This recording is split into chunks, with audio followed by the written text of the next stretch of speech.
Hello everyone, তখন I বসছি রাত্রেবেলা খাওয়া দাওয়া করতে।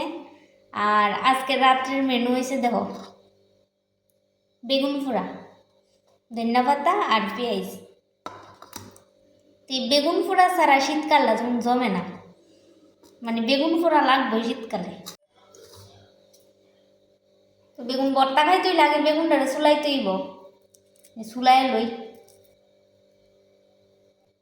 শীতকাল মানেই বেগুন পোড়া, ধনিয়া পাতা দিয়া, শুকনা মরিচ পোড়া দিয়া।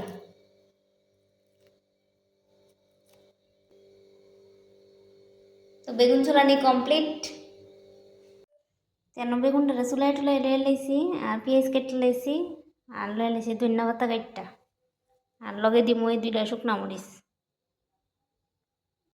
তো আমি এখানে মাইকা লাইতাছি বেগুন ভর্তা। আর এই বেগুন ভর্তাটা আছে না, বেগুনটা যদি চুলার মধ্যে পোড়া দিয়ে ভর্তা বানান যা, খাইতে বেশি স্বাদ লাগে।